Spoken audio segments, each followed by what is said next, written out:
An Iranian drone was climbing toward an American warship yesterday morning over the Strait of Hormuz. It never got there. An invisible beam, 60 kilowatts of focused, directed energy, locked onto the drone's airframe at the speed of light. Not from a missile battery, not from a close-in weapon system cycling through its rotary magazine at 4,500 rounds per minute, from a laser. The drone's guidance sensor absorbed the beam, cooked instantly, lost all orientation. The airframe structure failed. The drone fell into the Gulf of Oman as inert debris, a falling object rather than a weapon, having produced exactly zero operational effect against the destroyer it was targeting. Cost of the engagement to the United States Navy, approximately the electricity required to pull the trigger. This is not the future of naval warfare. This is May 7th, 2026. It is happening right now in the operational theater where Iran has been attempting to demonstrate that its coastal defense architecture makes the Strait of Hormuz too expensive for American naval power to contest. It is happening while F-35s are simultaneously wheels up from multiple basing locations, carrying precision munitions toward the 4 geographic nodes that represent the operational brain, the forward staging platform, the dispatch coordination hub, and the eastern control point of the IRGC's entire Hormuz maritime interdiction strategy. Within the hour after that drone fell into the Gulf of Oman, the ports that launched the attack were on fire. Bandar Abbas, Qeshm Island, Minab, Bandar Abbas, missile batteries silenced, radar arrays dark, command posts gone. The coastal defense architecture that Iran spent years and billions of dollars constructing to make American admirals lose sleep over the Strait of Hormuz. So the architecture that was supposed to make this specific transit impossible without catastrophic American losses was being systematically deconstructed in a single night of precision strikes. And threading through the middle of all of it, absorbing simultaneous attacks from fast attack boats, drone swarms, ballistic missiles, and cruise missiles. Taking 0 hits, 3 American-guided missile destroyers completed one of the most contested naval transits in the modern era and sailed clean into the Gulf of Oman. The USS Truxtun, the USS Rafael Peralta, the USS Mason. 3 ships, 0 hits. Every Iranian weapon that reached the engagement zone was either intercepted, destroyed, or neutralized before it produced any effect on any American vessel. Iran's state media called it a ceasefire violation, claimed their air defenses shot down 2 American aircraft. The claim has not been independently verified by any source with actual access to the operational picture. Meanwhile, CENTCOM's statement was specific, documented, and delivered with the institutional confidence of a command that knows exactly what happened and wants the record to reflect it precisely. U.S. forces intercepted unprovoked Iranian attacks and responded with precision self-defense strikes as U.S. Navy-guided missile destroyers transited the Strait of Hormuz into the Gulf of Oman. Trump's Truth Social post framed it with a specific rhetorical construction that carries both diplomatic and military meaning simultaneously. No damage to the 3 destroyers, great damage to the Iranian attackers, and then the characterization of the retaliatory port strikes that deserves analysis beyond its surface reading. A nice little love tap. Iran should be very motivated to get a deal signed before they find out what that other hand feels like, because that one is not going to be a love tap. The diplomacy and the military operation are running in the same sentence. The ceasefire is technically still standing. The table is technically still available. But the message is specific and calibrated. What Iran experienced last night was the restrained version, the version that demonstrates capability without maximizing destruction.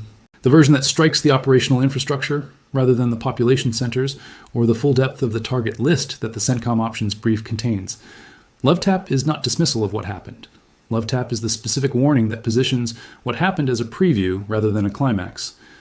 To understand why May 7th's full operational picture is as significant as it is, you have to start with the geography, because the geography is where Iran's entire military doctrine is grounded. The Strait of Hormuz is 21 miles wide at its narrowest point. 21 miles of water through which 20% of the world's oil moves every day. For decades, Iran's strategic calculation has been built around one foundational assessment. The physical dimensions of the strait create a natural choke point whose geographic constraints make it operationally controllable by a coastal power with sufficient missiles, drones, fast attack boats, mines, and command infrastructure positioned along the northern shore. If Iran can position enough weapons along enough of that northern shore, the passage can be made expensive enough that no adversary can guarantee safe transit without absorbing costs that eventually become politically intolerable. This is not theoretical. Iran built the architecture to execute this doctrine. Missiles and hardened coastal batteries, radar arrays providing targeting data for those batteries, command and control infrastructure coordinating the operational picture across the strait, fast attack boat squadrons positioned in sheltered coves and island staging areas, Drone launch capabilities that can send swarms from the coastline into the engagement zone faster than a ship can transit the narrowest sections.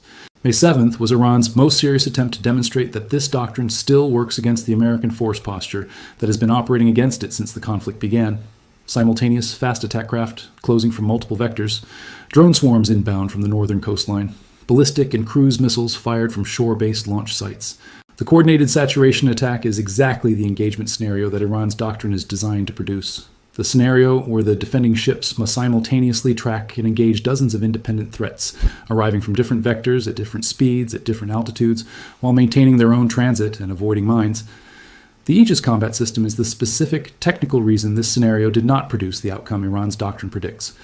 The integrated radar and weapons management system aboard each Arleigh Burke-class destroyer is not a point defense system designed to engage one threat at a time. It is a networked combat architecture that can simultaneously track over 100 targets, prioritize them by threat assessment, compute intercept solutions, and execute those solutions across multiple weapon categories simultaneously. Every incoming missile was intercepted. The SM-6 and SM-2 interceptors, assigned to the ballistic and cruise missile threat. The close-in weapons engaging the shorter-range threats that survived the outer layers. The Phalanx CI to WS is the final layer, against anything that penetrated everything else. Nothing penetrated everything else. The fast attack boats encountered the Apache helicopters. The AH-64. Apache's role in May 7th's engagement represents the specific tactical evolution that the IRGC's fast attack boat doctrine was not designed to survive. The Apache's Hellfire missiles engage fast attack boats at ranges where the boat's own weapons cannot reach the helicopter. The M230 chain gun shreds unarmored fiberglass hulls at the rate that makes a 1-second engagement effective. The boats behind the first wave watched their lead elements get destroyed before they could reach the destroyers. Some scattered. Some did not scatter fast enough. The ones that did not scatter fast enough went to the bottom of the strait alongside the ones the Apaches had already engaged. The drone swarms ran into the directed energy systems. This is the specific technological development that changes the strategic calculus of this conflict more permanently than any single kinetic event could. Because the drone swarm is Iran's answer to the cost asymmetry problem. A Shahed drone costs approximately $20,000 to $30,000. A traditional interceptor missile costs millions. If you can fire enough drones in enough waves to exhaust a ship's interceptor inventory, you eventually create the window where drones get through against a vessel that has nothing left to shoot them with. This was the operational theory. This was the strategic logic that made the drone swarm a genuine threat to extended naval operations. Directed energy removes the cost asymmetry from the equation entirely. If you are following this conflict closely and want to go deeper on the technical dimensions of what directed energy deployment means for the next phase of operations in the Strait, the membership program provides the extended analysis that goes beyond what fits in a public format. Members get the detailed breakdowns of specific weapon systems, the operational intelligence on what the IRGC's remaining capabilities actually consist of, and the strategic picture that connects the tactical events to the long-term trajectory. If you want the full analysis rather than the summary, that is where to find it. 2 directed energy systems are confirmed deployed in this theater. Either or both were active during May 7th's engagement. The Odin system, Optical Dazzling Interdictor. Designation ANSEQ-4. This is the soft kill system. It projects a focused laser beam onto a drone's electro-optical and infrared sensors. The drone does not explode, it goes blind. The guidance system loses the target, loses orientation. The airframe either crashes on its own or becomes easy prey for other defensive systems because it is flying blind and unpredictably. Odin has been confirmed deployed on Arleigh Burke-class destroyers during this operation. It is not experimental, it is not developmental, it is operational, deployed, and performing the specific function it was designed to perform against the specific threat category that Iran has been deploying throughout this conflict. The Helios system makes Odin look restrained. High-energy laser with integrated optical dazzler and surveillance. Mk5 Mod 0, deployed aboard the USS Preble. 60 kilowatts of focused energy directed at an airframe, not blindness, structural destruction. The beam burns through the drone's physical structure in midair, invisibly, at the speed of light. In early 2026, Preble used the Helios system to destroy 4 drones in a live at-sea demonstration in actual ocean conditions with actual sea state and salt air environmental factors. Proof of concept under operational conditions. The Chief of Naval Operations was explicit about what this represents. Directed energy becomes the first choice close-in defense for every ship in the fleet. The phrase that contains the most strategic weight in that statement is infinite magazine. An interceptor missile has a finite inventory. Load it, fire it, expend it, require resupply. Extended naval operations in a contested environment that requires continuous interceptor employment create the specific logistics vulnerability that Iran's drone swarm doctrine was designed to exploit. Fill the sky with enough drones for enough sustained periods, and eventually the interceptor magazine runs low, runs empty, creates the window. The directed energy weapon has no magazine to deplete in the conventional sense. As long as the ship has power, the laser has power. As long as the laser has power, it can fire. The cost per engagement is electricity. The resupply requirement is fuel for the ship's generators. Iran's drone swarm strategy just lost its economic logic against vessels equipped with this technology. This is not a marginal operational improvement. It is a fundamental change in the strategic architecture of the drone threat. The entire cost asymmetry argument, the entire resource depletion theory of drone warfare against naval assets, rests on the assumption that intercepting each drone costs orders of magnitude more than producing each drone. That assumption is now false against ships with Helios or Odin deployed. The drone costs $20,000 to produce. The laser costs electricity to fire. Firing thousands of drones at a ship with directed energy defense is not a cost-effective strategy. It is expensive target practice for the ship's energy systems. The counterstrikes hit 4 geographic nodes with the specific selection logic of a target list that was not assembled reactively. This was not retaliatory bombing in the sense of hitting whatever was accessible in the aftermath of an attack. This was the execution of a pre-planned deconstruction of the specific infrastructure that just failed to stop 3 American destroyers. Bandar Abbas is the crown jewel of Iran's Hormuz power projection. Simultaneously, Iran's largest commercial port and the headquarters of the IRGC Navy's surface and submarine operations in the Persian Gulf. The naval base adjacent to the commercial port houses fast attack craft, mine-laying vessels, and the command infrastructure that coordinates interdiction operations across the strait. Striking Bandar Abbas produces compound damage. The military capability of the IRGC Navy's surface operations is degraded. The commercial port infrastructure that provides the economic function of the city is disrupted. And the command and control architecture that coordinates the maritime harassment operations loses its primary hub. You cannot replace Bandar Abbas with an alternative location. It is the product of decades of investment, infrastructure development, and geographic positioning. What the strike packages hit last night cannot be rebuilt in weeks or months. The IRGC Navy that was coordinating its Mosquito fleet from the Bandar Abbas command infrastructure does not have a backup headquarters ready to assume those functions at the same capacity. Qeshm Island is Iran's self-described unsinkable aircraft carrier, the largest island in the Persian Gulf at 1,500 square kilometers, positioned directly inside the strait to control the northern shipping lane through the Hormuz Passage. Iranian forces have used Qeshm to stage drone operations, position the coastal radar arrays that provide targeting data for anti-ship missile batteries, and station fast attack boat squadrons in the island's sheltered coves. The Bandar Pier on Qeshm's southern coast was specifically named in Iranian state media reports of the strike. It is a confirmed IRGC logistics node. The specific function it serves is the resupply of IRGC naval assets operating in the forward strait engagement zone. A mine-laying vessel operating in the northern shipping lane needs fuel, ordnance, maintenance support, and crew relief. The Bandar Pier coordinates these logistics. With the Bandar Pier struck, the IRGC's ability to sustain forward operations from its forward island staging platform has been degraded at the specific logistics choke point that makes sustained operations possible. The unsinkable aircraft carrier has had its flight deck logistics system knocked out. Manab sits inland from the coast, southeast of Bandar Abbas. Its significance is specific. The IRGC Naval Police checkpoint at Manab is the confirmed target of last night's strike. This facility coordinates the small boat swarms. It is the operational dispatch center for the Mosquito fleet strategy, the organizational brain that assigns mission parameters, timing sequences, and approach vectors to the fast attack boat groups that execute the multi-vector swarm attacks that Iran's doctrine relies on. When you take out the Bandar Abbas command headquarters, and you also take out the Manab Dispatch Coordination Center, you have not simply reduced Iran's fast attack boat count. You have removed 2 of the 3 essential functions that make coordinated fast attack boat operations possible: command authority, logistics support. The third function, the boats themselves, are now without the infrastructure that enables them to be employed with the coordinated multi-vector approach that makes them a genuine tactical challenge, rather than a collection of individual boats whose independent actions are much less threatening than their coordinated employment. Bandar-e-Kamir is the eastern strait control point, a smaller coastal checkpoint used as a naval control node for vessels entering and exiting the eastern approach to the strait. Combined with Manab, its elimination tightens the American grip on Iran's ability to surge any maritime assets into the strait's engagement zone from the eastern approach direction that the Western-focused operational planning might not adequately monitor. The 4 targets together are not random. They are the 4 operational nodes that form the complete functional architecture of Iran's Hormuz harassment capability. Command, logistics, coordination, access control strike all 4 in a single night, and the architecture does not have degraded capability. It has missing pillars. The structure does not lean, it collapses.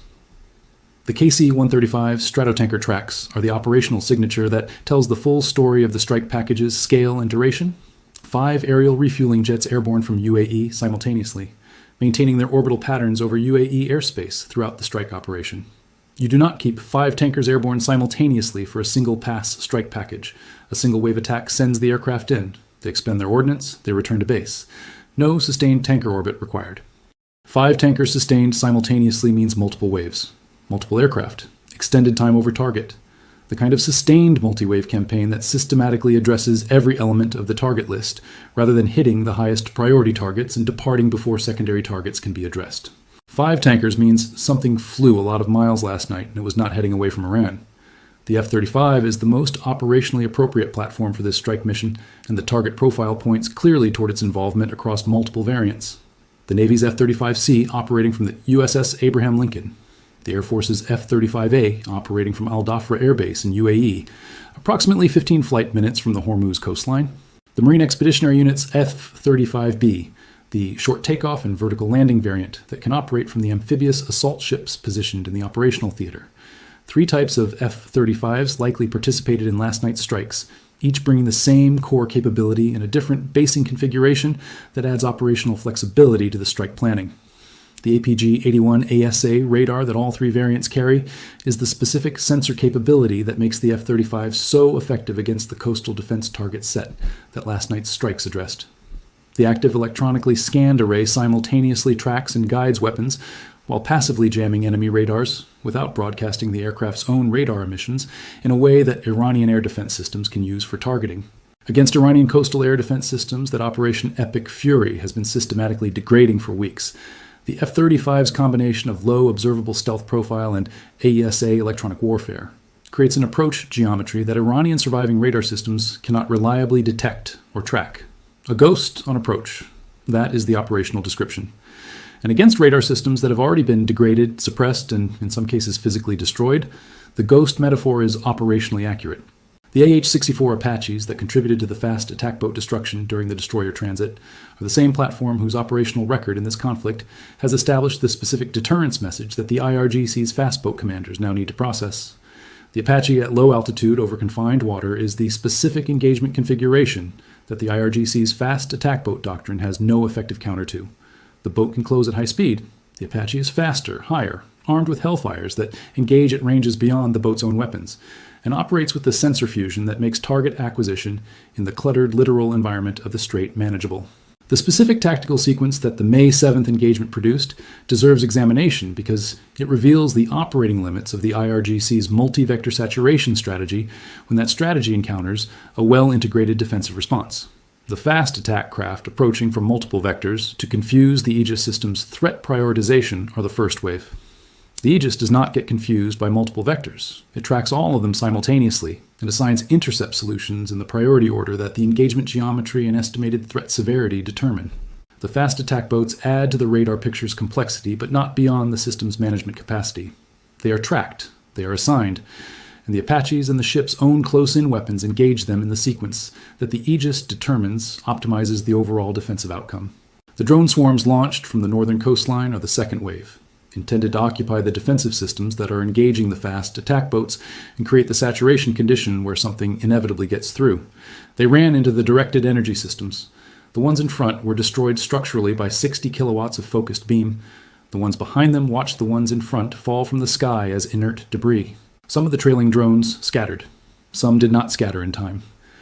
The ballistic and cruise missiles from the shore-based launch sites represent the third threat vector, the high-altitude, high-speed threat designed to be simultaneously in the engagement space with the low and slow threats to create the multi-domain saturation. The Aegis's SM-6 and SM-2 interceptors engage these in the specific outer layer geometry where the intercept probability is highest and the alternative consequences of a miss are most severe. 3 threat categories, 3 defensive layers, 3 destroyers that took 0 hits. The technology story of directed energy is the element that changes the strategic picture most permanently. And the membership program is where the extended technical and strategic analysis lives for those who want to go deeper on what infinite magazine capability means for the trajectory of this conflict. If you have been following these developments and want the kind of detailed, continuous analysis that goes beyond the public format, the membership is where that conversation happens. The link is in the description. Iran's strategic communication in the aftermath of May 7th follows the predictable pattern that every IRGC loss in this conflict has generated. State media claiming downed American aircraft, promises of reciprocal action, assertions that the ceasefire has been violated by the American side.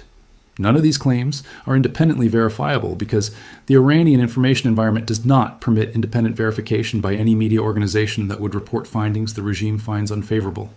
The specific claim of downed American aircraft is the information operation product that serves the domestic audience. For an Iranian population that has been sealed off from external information for 63 days, the claim that air defenses shot down American aircraft provides the psychological sustenance that the regime needs to maintain the narrative of continued resistance.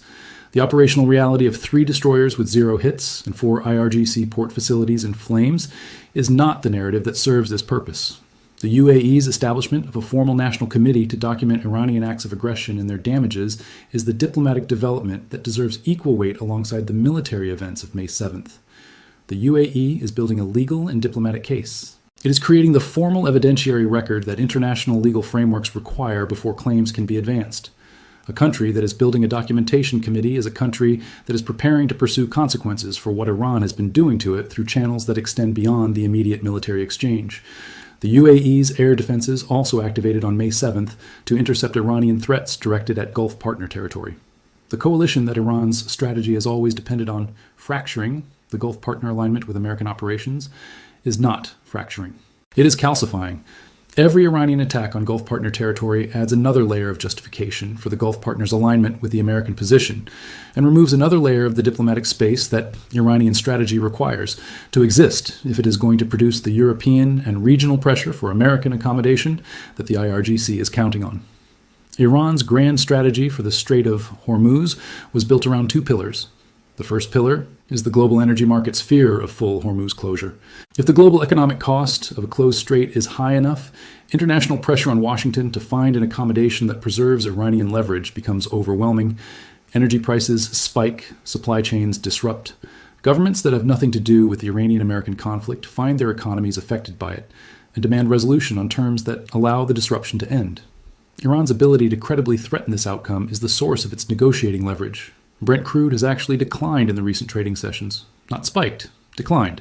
The market's response to May 7th's military engagement is not the panic pricing that Iranian doctrine predicts. It is the orderly adjustment of a market that has been watching the American force posture perform exactly as it was designed to perform, and has concluded that the strait is more likely to open than to close. The Fujairah pipeline bypass that the UAE activated at full capacity. The Saudi Petroline moving 5 to 7 million barrels per day to the Red Sea independently of Hormuz transit. The alternative routing architecture that has been building throughout this conflict is providing exactly the supply security that the market needs to avoid the acute panic pricing that Iran's leverage theory depends on. The second pillar is sustained harassment exhausting American political will to maintain the blockade indefinitely. This pillar required the drone swarm strategy to remain economically viable, meaning that each drone attack had to impose costs on the American side that exceeded the cost of the drone. That equation required traditional interceptor missiles as the American response. Interceptor missiles at millions of dollars per shot against drones at tens of thousands of dollars per unit makes the attrition math favor the attacker over extended operations. Directed energy broke the second pillar. 60 kilowatts at the cost of electricity per engagement, infinite magazine, no resupply requirement. The sustained harassment strategy that was supposed to exhaust American interceptor inventories and eventually create the political pressure for accommodation is now a strategy of launching expensive drones at ships that shoot them down with laser beams that cost essentially nothing to fire. The economic logic of the drone swarm attrition strategy has been dissolved by a single technology deployment. Iran's military response options have been reduced to the specific categories that remain after directed energy neutralizes the drone swarm, after the Aegis neutralizes the missile salvo, after the Apaches neutralize the fast attack boats, and after the precision strikes address the command infrastructure. The coastal battery missiles that survive because they are hardened or underground. The ballistic missile inventory that the CIA assessment pegged at 70% of pre-war stockpiles but whose mobile launcher retention means they require different targeting than fixed infrastructure. The Shaheds that are stockpiled in the civilian-adjacent facilities that the organized crime doctrine hides them in, against the force posture that is arrayed against these capabilities, the operational picture is the picture of an institution that has been stripped of the specific tools that made its doctrine credible and is left with the residual capabilities whose effectiveness has been systematically demonstrated as insufficient by every engagement since the conflict began. The love tap framing in Trump's Truth Social post is the diplomatic dimension of May 7th, operating in parallel with the military dimension. European partners who have been pressing Washington to hold the ceasefire and allow the diplomatic framework to reach its conclusion are receiving the message that the American response was proportionate, restrained, and specifically calibrated to the direct threat that the Iranian attack on the 3 destroyers represented. The strikes were self-defense. The targeting was precise. The damage was military and operational rather than civilian or economic, in the collateral sense that would generate the international condemnation that Iran's information strategy was designed to produce. The love tap framing simultaneously warns Iran that the restraint is a choice rather than a capability limitation. The other hand, the one that is not a love tap, represents the full depth of the target list that the CENTCOM options brief contains. The industrial infrastructure, the remaining nuclear program elements, the command centers, the specific targets whose engagement would constitute the bombing at a much higher level and intensity that Trump has been describing since the ceasefire began, those targets are on the list. The 3 destroyers transiting the strait under fire and taking 0 hits is the demonstration that the force capable of executing the full target list is operating at high effectiveness and could expand its operational scope without difficulty. Iran's decision-making apparatus is processing these signals in real time from the same deep bunkers where the senior IRGC commanders have been operating since the Zanjan explosion, demonstrated that insider intelligence is compromising their security architecture. The nihilistic faction that has been driving the military escalation, the hardliners who announced that agreement is far removed from reality and who directed the coordinated attack on the 3 American destroyers, has now watched that attack produce 0 hits against its targets and 4 of its own key facilities in flames. The question that the nihilistic faction's decision-making structure is answering is whether the lesson of May 7th is deterrence or escalation. The deterrence reading says the saturation attack produced nothing, and the counterstrike destroyed important infrastructure. The next escalation produces worse results against a better prepared American defensive architecture and more infrastructure losses on the Iranian side. Signing the deal is better than this. The escalation reading says the saturation attack demonstrated that the capacity still exists, even if it did not produce hits this time. Continued harassment maintains the pressure that eventually produces accommodation. The deal terms are still unacceptable, and the IRGC's institutional survival requires refusing them, which reading the hardline faction adopts determines what happens in the next 72 hours. The directed energy weapons favor the deterrence reading. The infinite magazine, the zero-cost engagement, the structural impossibility of the drone swarm attrition strategy against ships equipped with this technology all point toward a military reality in which continued escalation is not strategically viable for the IRGC. The nihilistic faction's track record in this conflict does not favor the deterrence reading. The faction that declared agreement far removed from reality while the framework negotiations were in progress, the faction that fired anti-ship missiles at American destroyers during a ceasefire, the faction that continued attacking UAE territory, Omani vessels, French commercial shipping, and South Korean cargo ships throughout the period when every diplomatic signal was pointing toward an available deal. This is the faction that the IRGC's internal political dynamics have elevated to control of the institution's operational decisions. Its historical pattern suggests escalation as the more likely response. The 3 destroyers are in the Gulf of Oman. They transited the strait under the most coordinated Iranian attack in the conflict and absorbed 0 hits. The facilities that coordinated that attack are smoking ruins. The drones that Iran's doctrine counted on as the primary harassment tool are being shot down by laser beams at the cost of electricity. The fast attack boats that Iran positioned as the asymmetric counter to American naval power are going to the bottom of the strait when they encounter Apache helicopters. The love tap landed. The question is whether the IRGC's nihilistic faction is going to make Donald Trump explain what the other hand feels like. Based on everything this conflict has produced so far, and the specific institutional logic of an organization that has built its identity around resistance at any cost, the answer may arrive before the next diplomatic window has time to open. The destroyers sailed through, the lasers fired, the ports burned, and somewhere in the Iranian command structure, in the bunkers where the hardline faction is making its next decision, the calculus of what to do when the saturation attack produces nothing and the response destroys your infrastructure and the drones keep falling from the sky as inert debris destroyed by beams of light you cannot see or hear or track or counter, with anything in your current inventory is being worked through by men who have announced that they are not interested in the deal. The next move is theirs. The directed energy systems are charged.